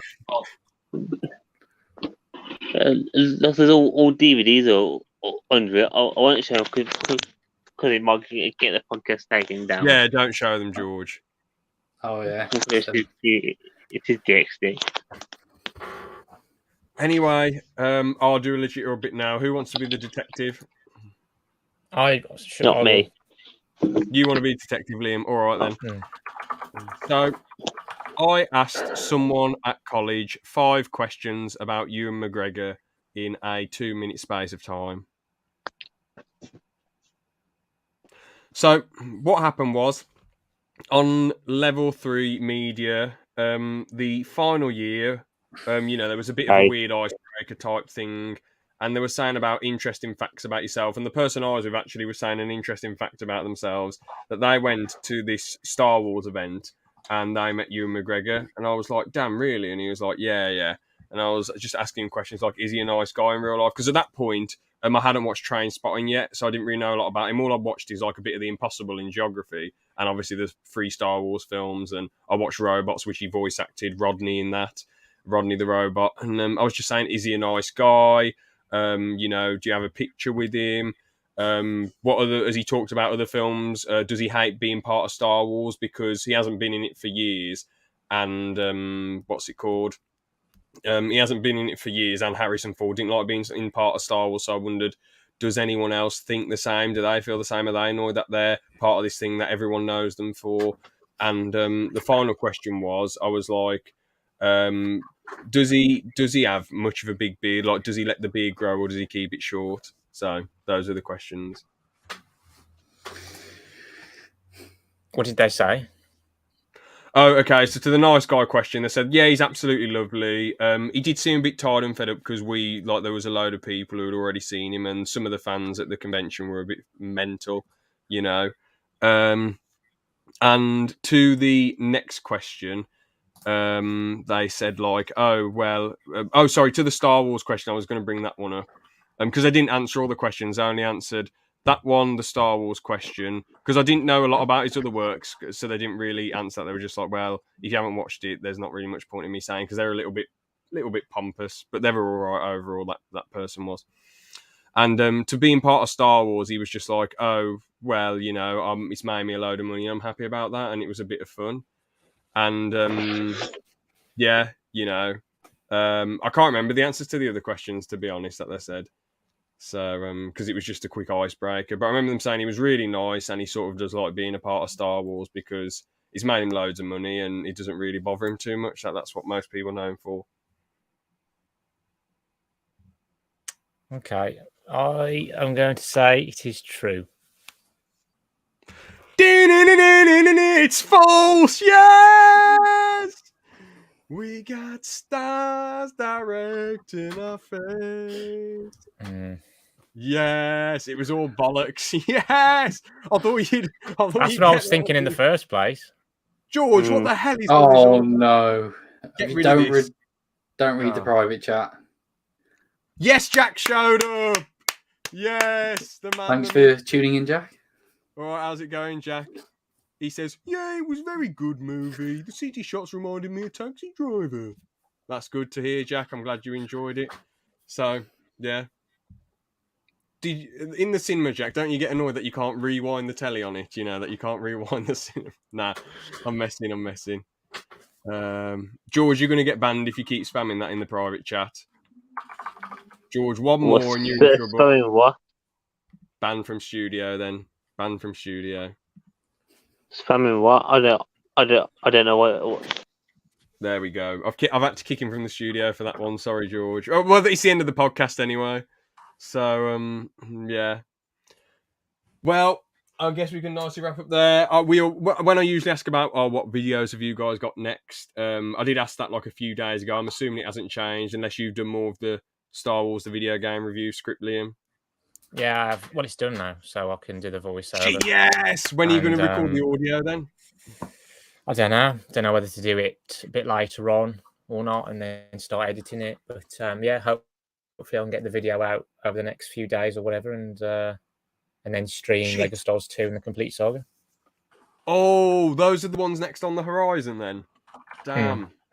I know I said I was going to stream multiple games and this and that, but I just want to, because of the Skywalker saga coming out on the 5th of April, I just want to get all this stuff out of the way. And then you'll blast out the Skywalker. Then you'll blast out the Skywalker saga on the 5th. Yeah. It's like I say, it's an ask, but I just need to try and knuckle down and do it. Yeah, fair enough. I'm assuming nothing's I can't remember what you said you had updated, Aaron, anyway. Well, this coming week I'm going to try and stream a bit more because last week I couldn't because of university stuff. But yeah, I've got some videos planned. I might be doing that thing tomorrow with George recording. Oh yes, nice. Hopefully that should turn out right. Screw it, I'll let you back in, George. What have you got planned? All right, that's good. Anyway, now thank you so much for. Now I'm joking. George. What? Yeah, George. What? What have you got planned? Seriously, I won't remove you this time. What have you got planned? Unless you. I got the thing planned for next week, and then I have my ETV opening to go up this week, and then we might be finally releasing a certain video. Oh yeah, cool. That has been delayed. The ALP OnlyFans debut featuring George and Aaron. But I can't wait to upload the video on that. Yeah, definitely. Such a beautiful thing. Anyway, there was one last thing Oh yeah, are you hyped for the segment you and Aaron are going to do tomorrow then? Yeah. How good would you say it is on a scale of 1 to 10 out of all the intros so far? Is it like next level? Is it a really next level thing? I think it's going to be very, very interesting and very meta. Is it going to be very long? It's going to be about 3 to 5 minutes at most. Shit! Nice. This should be really cool. Because I don't want to ruin it. Don't spoil it. All I'm going to say is it's either going to come across the exact way I want it, and it's going to be really funny and good, or it's going to come across a bit pretentious but funny. So it's going to be funny regardless. But nice, man. Fair play. Well, we can wrap that one up very nicely there. Thanks so much. Any final messages? No, I don't think so. Subscribe to the ALP OnlyFans. Right then. Well, by the way, we don't own that. That's George's entity. We still need to take him to court and sue him for that one. George has made that without our permission. Well, I'm partial of it, so you can't sue your own member. No, George. Yes, I am. No. My name and James's name is on the legal work, George. Yeah, exactly. And mine. No, you. Writing it with a crayon on the paper doesn't mean you're part of it, George. No. I'm only joking. It's done, so it still counts. Even if you can barely spell it. What do you mean? But you can't spell your own name. Anyway, we're going to end that there. And that's how we end up. We're ending that there. All right then. See you, everyone. Have a good See one. ya. See you. Thank you. Later. Banana. See ya.